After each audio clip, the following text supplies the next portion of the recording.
Hello, my sporting bet friends. How are you doing? Another weekend of fantastic football ahead. Starting with the Premier League, actually. First of all, of course, Chelsea visit the Emirates to face Arsenal. And Thursday,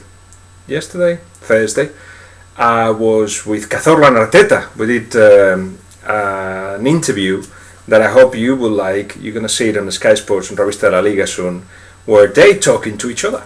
So I just moved aside and threw a few issues out there, and they started talking to each other. And soon they forgot there was a camera in there, and it is a fantastic piece of interviewing, because Arteta came up with really good lines about Cazorla arriving and telling him over the phone first and then face to face that he was going to succeed, that there was no doubt about that there was a space in between the lines that Cazorla uses, and that teams don't defend that well in the Premier League.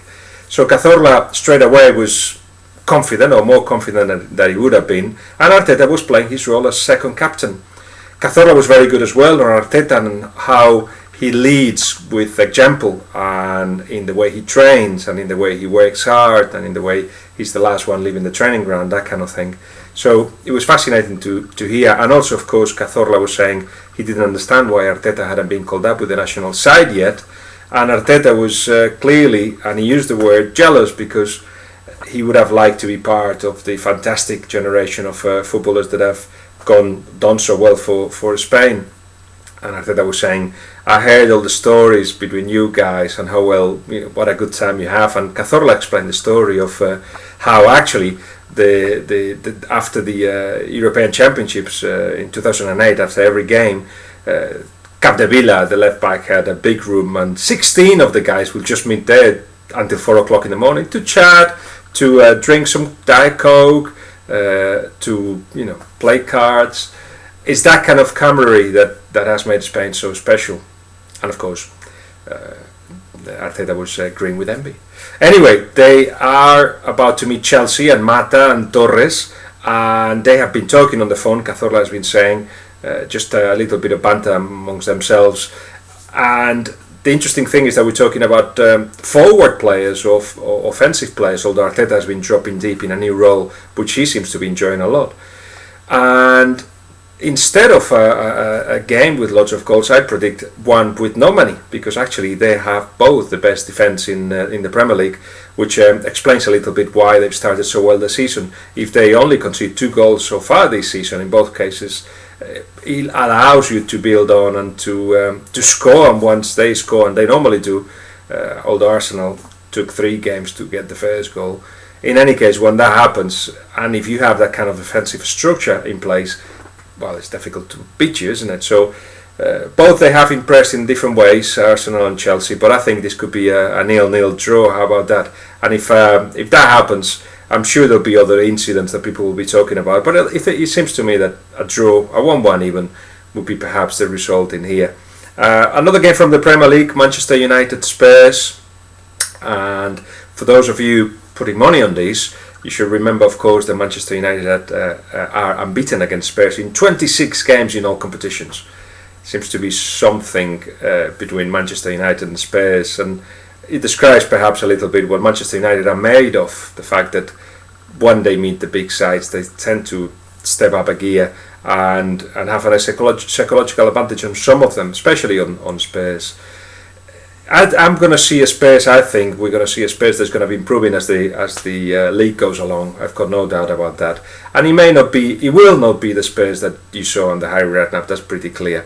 It's going to be more that it's going to work on the positioning of the players, on the tactics, and on the kind of thing that it may sound boring and look boring at some point. But once it starts developing and the players understand what is required of them, then you're going to have a serious team in place that can attack and defend as a team, not just guys going forward and some other guys going back, as it happens so often under Harry Redknapp. So be patient, but here may be a little bit too early.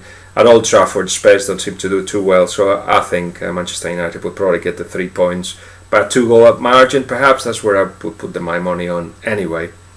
And the last one, Sevilla play Barcelona, And that's going to be a very interesting game, of course, because Sevilla have beaten Real Madrid already, and it wasn't by chance, and it wasn't just because of the lack of attitude of the Real Madrid players. It had a lot to do with how Sevilla played Madrid. And give credit to Michel. The 1-0 result came from a set piece that was prepared during the week, one of many that they prepared during the week, taking advantage of the weaknesses of Real Madrid. Well, there are weaknesses in Barcelona when they defend as well. And if Mascherano and Song are the centre-backs, as it looks like it will be, that also stretches the team. So they defend far too deep for the forwards to put an effective pressure high up the pitch. So you don't recognise Barcelona. And it's happened far too often that Barcelona is a much more direct team than they used to be. It happens too often that their passing hasn't got a meaningful reason. It's just about passing. It's not about the third man, one of the key moves of Barcelona when they throw the ball long and there is always a third man about to receive the ball in space, or passes that go that overcome lines of pressure. Sometimes it's passing for passing. With Xavi in place, when he plays that happens less often. But all in all, even though Barcelona have got 5 out of 5 in victories in the league, this is not the best Barcelona. It's a good time to meet them before they improve, which they will, I'm sure. So I think Sevilla could get a draw here at least. And of course, Barcelona will depend a lot on Messi, on Pedro. Let's see the form of Villa, and let's see how that fracas between Villa and Messi develops. I can tell you that Villa is a striker. Never forget that, and he's been asked to play wide left and for Messi. So at some point that's going to explode, because I think Villa wants to score goals, wants to be a striker, and a striker has got a touch of ego that he's had to reduce at Barcelona. But the injury came at the wrong time for him, because I think the back of his mind it was the possibility of moving on, and that means he's got to take 2 steps back, get well physically, help Messi of course, and who knows next season. But in any case, he's going to have to get to his best this season, and that means so far to work for Messi. So that may create some tension. It'd be interesting to keep an eye on that. Anyway, a draw perhaps. What do you think? Let me know if we got it right, and if you got it right. And in the meantime, I'll talk to you next week before the international break. Take care. Good luck. Bye.